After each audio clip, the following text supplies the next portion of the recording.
So this is the last of the 5 talks on suffering, on dukkha. That's part of a series of talks on the 4 Noble Truths. And the first Noble Truth, topic of this week, in the full formulation of it, it's called the Noble Truth of Suffering. In the earliest formulation of this, it was an insight described by one understands this is suffering. And this word "this" I think is very important because it's specific. It's not a generalized view, generalized theory, generalized principles about life when it's an insight. This is suffering. This is unease. This is dis-ease. This is stress. This is painful. Whatever way we want to translate the word dukkha, this is dukkha. And so it's grounded in something specific as opposed to the generalization that life is suffering. That's a principle or a general, But it's, in the moment-to-moment experience, when there is dukkha, this is it, to recognize it. And it might seem like a drag to really pay attention to our suffering, our pain, our stress. And it is a little bit. It's, it's painful. Painful things are painful.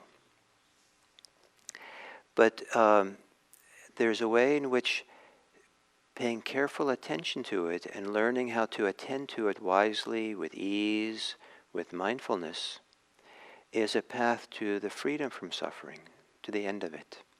That's not possible if we simply escape it or ignore it. That leaves us more on the surface of life.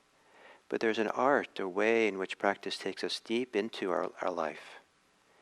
Deep, deep into it, to the other side of our dis-ease, our unease, that we have our dukkha.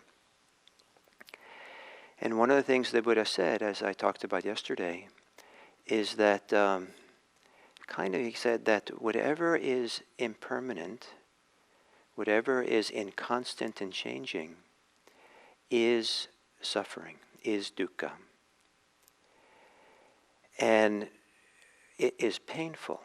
But is it painful because in and of itself, or is it where we could see or experience pain?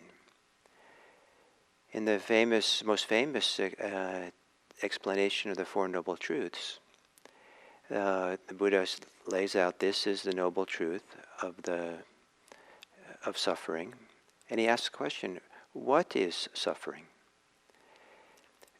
What is painful? What is dukkha? And the way I hear this question is more like the what is more like where do we find dukkha? What is the experience? Where is what thing? When there's dukkha, where is it? Where is it found? In what is it? So the answer is rather elaborate. In the full elaboration of this, and I'll talk more about the full elaboration that as we go through these weeks, but it no longer becomes the direct insight into the immediacy of dukkha, but now we're going into the full elaboration is a larger explanation, kind of an overview or a generalization of sorts. And so we have to be very careful not to get lost in the generalization if what we're trying to do is to practice with the specificity of our life, the details of our life. But there is this wider elaboration. And I'll use the word dukkha, a Pali word, rather than translating it. So as I've said, it can mean suffering, stress, unsatisfactoriness. Literally, it means painful. Birth is dukkha. Aging is dukkha. Illness is dukkha. Death is dukkha. Sorrow or grief, sadness, pain, distress, and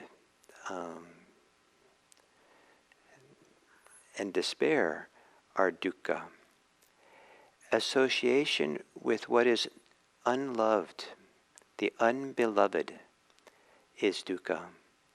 Separation from the loved is dukkha. Not getting what is wanted is dukkha. In short, the 5 aggregates of clinging are dukkha. In short, or in conclusion, for example, the 5 aggregates of clinging are dukkha. And this last statement is a powerful statement about how widespread and total the experience of dukkha can be in human life. And it has to do with these things called the 5 aggregates. And when people explain this, it's often treat these aggregates, funny word in English, as a kind of have technical meaning. But at its heart, it's a playing on metaphors. And the Buddha often uses metaphors to teach. And metaphors have a very different role in our lives than technical explanations that kind of don't want to define technically what something is. Metaphors are evocative. They touch into our imagination. And through the imagination, maybe even to our emotional life. And it gives us maybe a visceral sense or experience or association with what's being taught. So it's a much bigger, wider kind of participation in the teaching than if just memorizing a technical definition of something. So the metaphor, that one of the central metaphors that Buddha talks about is that of fire. And this dukkha, whatever that might be, is sometimes seen as a fire that's burning us. And we are burning. The world is burning in a certain way. It's burning with a fire, and there's 3 primary fires that are burning. It's burning with the fire of greed, the fire of hatred, and the fire of delusion or confusion or bewilderment. That these fires hurt. These fires are singeing people. And sometimes it's just a little singe. Sometimes it's full-blown, forest fire where it's, consumed with a volcano that we experience within. It can be quite strong, and the fire can really create deep scars in our hearts, in our minds, this suffering, this dukkha that we have. And so, if you look around the world is on fire. There's so much suffering, there's so much pain, there's so much distress, there's so much stress that people are living under. Now here in the United States, they say that 1 in 5 children are now living in hunger. Normally, before the COVID-19 era, it was something like 1 in 10. Still, to me, astronomically high. But so many people have lost their work now. And so there's this certain kind of fire, the fire of hungry bellies, children. It's so painful that this should be the case. So the Buddha talks about this the fires that come from greed, hatred, and delusion. That's what Buddha is primarily focusing on. And so when the Buddha keeps using the word suffering over and over again, it's very closely associated with these very sometimes powerful mental attitudes, motivations, mental states of greed, hatred, and delusion, which when very compulsive and very strong are like fires that will destroy lives. So that's the metaphor for suffering, is fire. Fire, especially in the time of the Buddha, in the household fires, keeping people warm, we're dependent on firewood and a bundle of wood, a cord of wood. The word for a cord of wood or a bundle of wood or a branch, a stick of wood, is like a trunk of a tree, branch, is khanda, Khanda. And that is the word that somehow ended up into Buddhist English, translated as aggregate. It sometimes just means a bundle of something, a collection of something, but it specifically also means a piece of wood or a bundle of wood. And that's the fuel or the basis upon which the fire grows. The next part of this metaphor is the word upadana, which can mean clinging. So the 5 aggregates of clinging, upadana also means fuel. So the khandas, these bundles of wood, are fuel, or the gasoline we put on the wood so it really burns is the fuel. And so this combination of there's the firewood, there's the fuel, and then there's the fire that comes from it. And this using the same word to mean clinging and fire or fuel for the fire means that clinging is the fuel for the fire. Clinging is what fans the flames of our suffering. Clinging is what keeps it going.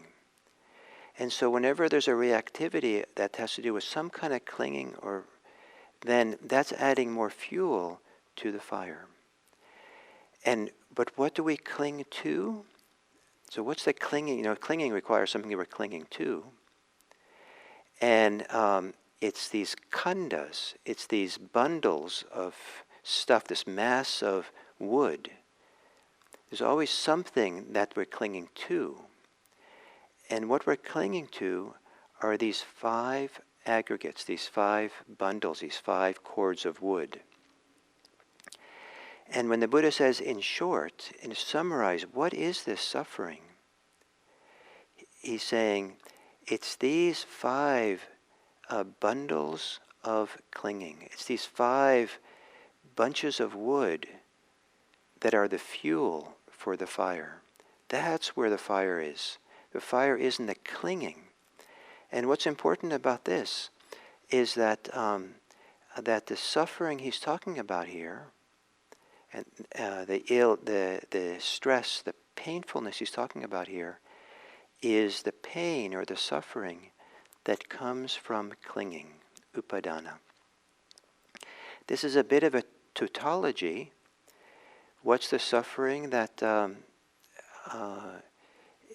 Buddha is talking about? It's not everything we might in English call as being painful or as being suffering, but it's a suffering that arises from clinging. Whenever there's clinging, whenever there's craving, there will be suffering. Every time maybe some of us say, I'm suffering, it might not involve clinging. But what the Buddha is addressing is that suffering that arises with the clinging. And clinging hurts. If you cling, if you clench your fist for a long time, it'll hurt. The release of that clenching is freedom for the fist. So this kind of understanding now that the world of suffering, the world of impermanence we're looking at, is the world of what we cling to. And if we cling to what's impermanent, in what's constant, what's flowing, then we will suffer.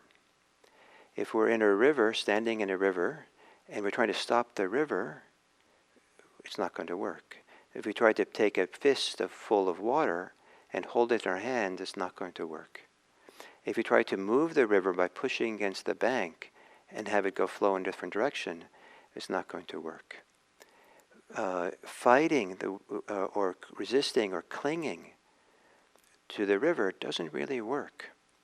If you take a bucket of water and pick up a bucket full of water and go back to town and say, look, I have the river in the bucket, that's silly.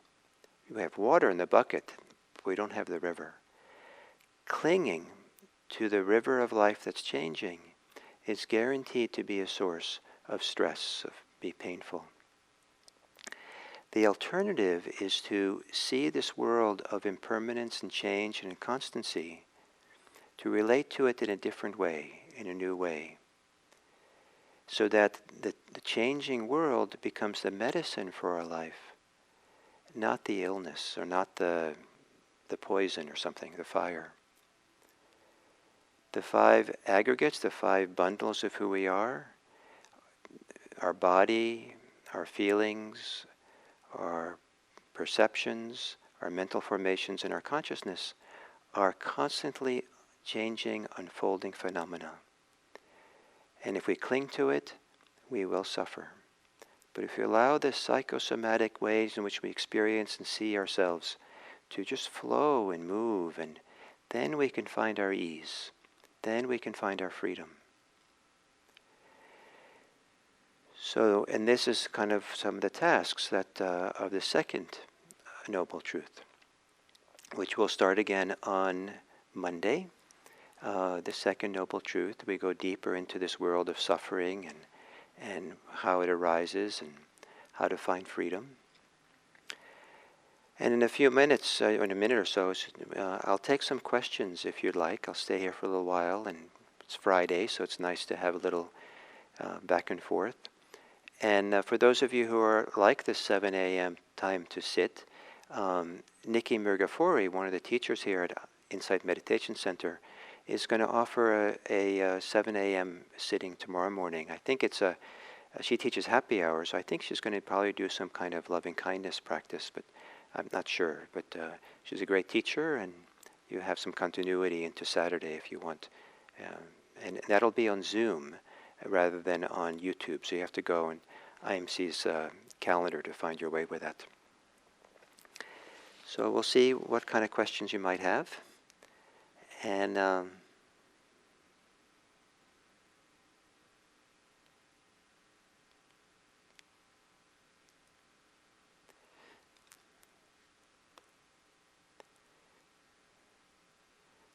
nice messages coming in. Thank you.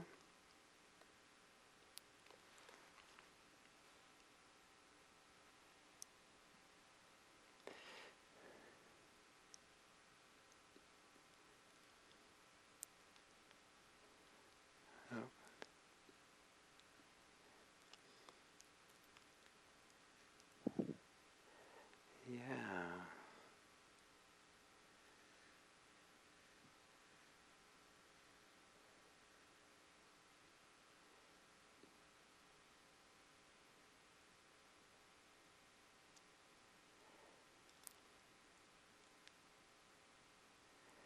When one comes to the end of suffering, are the outward causes of suffering still present, but one's relationship to them has changed? Does it end if clinging ends? It's a good question. Maybe it's useful to make a distinction for the purposes of understanding the Buddha's teachings between causes and conditions. That the conditions for suffering are in the world. But the primary cause, if we use the word cause, that we're interested in as practitioners, and I want to emphasize this word as practitioners. If we're really walking the path to try to come to the end of suffering, at that time, in that context, in those circumstances, then the direction of attention is not to the conditions outside, but rather to the contribution we make to our suffering.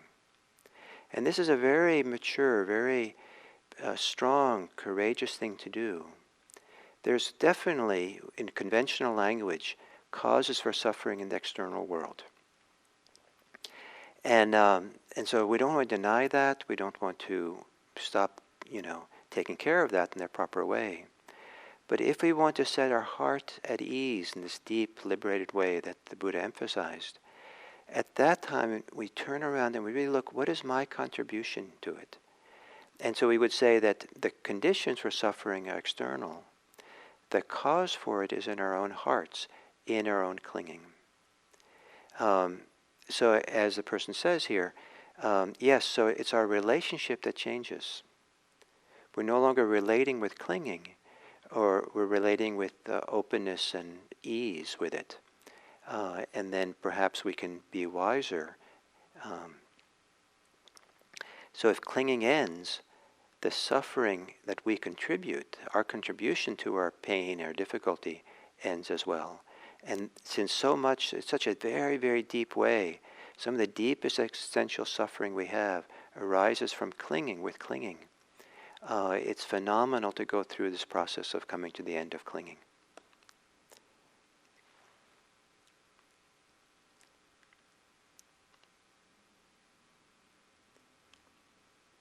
Oh, let's see.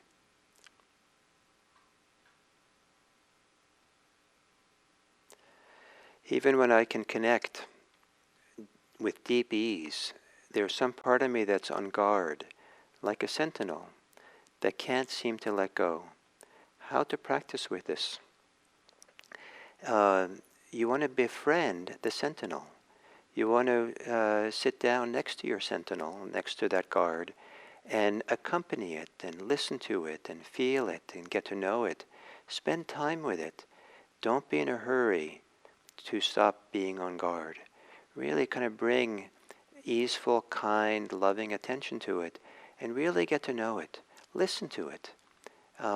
Hear in a sense what it's really afraid of, and maybe that fear that underlies the sentinel, that needs your love. Even when I can connect with deep ease, there's some part of me that's on. Oh, that's the one I just read.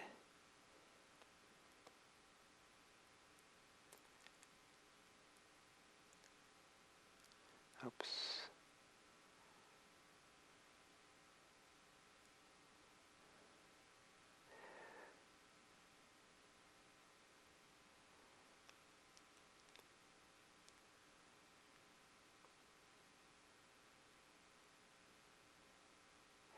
What's the difference between ease and complacency?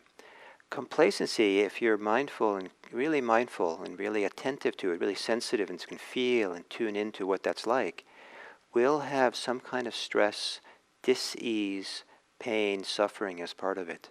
It doesn't feel good to be complacent. There is a kind of resistance, a kind of shutting down, a kind of narrowing or constriction. Ease has the opposite. Ease is a sense of openness, sense of possibility, a sense of no resistance to what's going on. Ease can come with a lot of care and attention.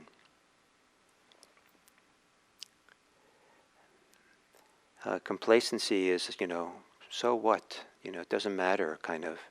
Ease just means that our care, and it does matter, is done in a peaceful way.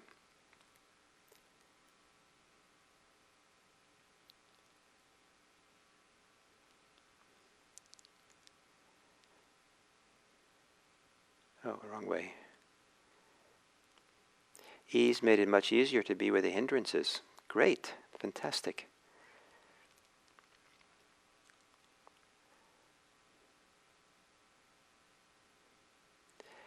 I have stopped reading, watching all news because my perceptions and mental formations get activated. Must I continue to be without these current events in order to maintain some kind of serenity?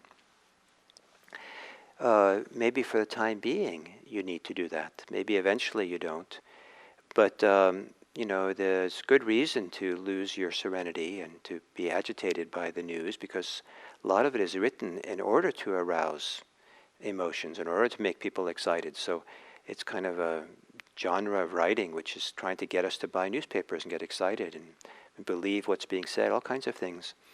It is good to have some sense of what's happening in the world. And so there are places you can go to read the news that is laid out much more, with much less of an emotional charge than some of the major news outlets does. And so I like to say that All the major news is also found in Wikipedia. Whether Wikipedia is less or more accurate than some of the newspapers, I tend to think it's more balanced because that's what they're trying to do. Anyway, there's very little emotional charge in Wikipedia, so you can read it there. The other thing that's good with the news is, most news is old. It's not, things haven't changed so much in the millennia, really, at the heart of it all.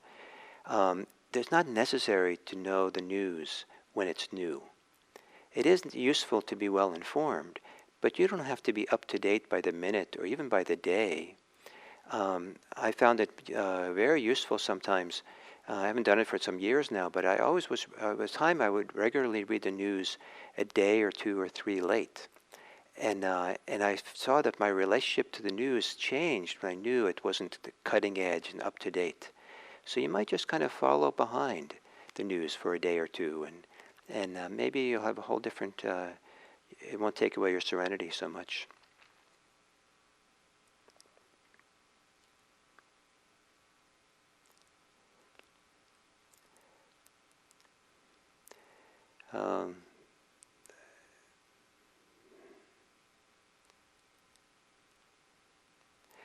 It's meaningful for me to know that aggregates are translated from bundle of wood.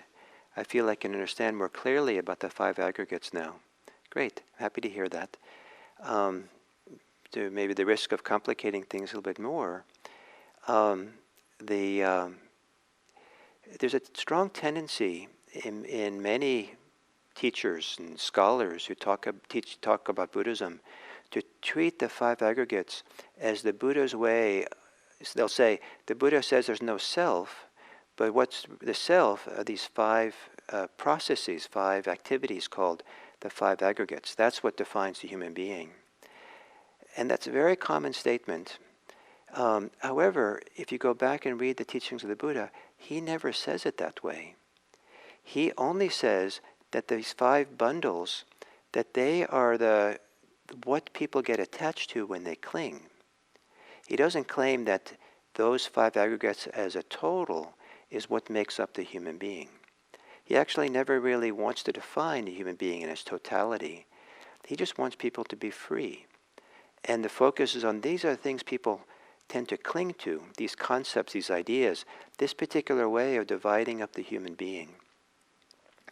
And there's other ways that he divides up the human being that he doesn't see as a source of suffering, what we cling to so much. And oddly enough, he uses the word citta for the mind and kaya for the body.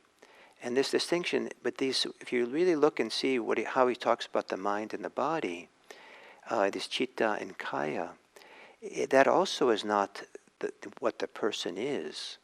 Rather, citta and kaya are how the mind constructs its experience of body and mind. And there's a way in which that's constructed that is not a problem. And citta is never seen to be suffering. The citta is suffering the way that the 5 aggregates of clinging are. So if we generalize and see the 5 aggregates of clinging, the 5 bundles, to be everything we are as a human being, then it lends itself to kind of all kinds of complicated questions about, well, if they drop away, if we don't cling to them, who are we? The 5 aggregates are a particular thing. They define what we cling to, not who we are. Okay, maybe.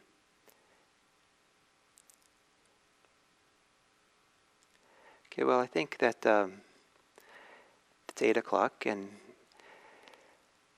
I actually have another teaching to do, teaching a retreat this week, online retreat, and in 15 minutes I'm supposed to be giving instructions there. So I think it would be greater ease for me to stop now and get ready for the next.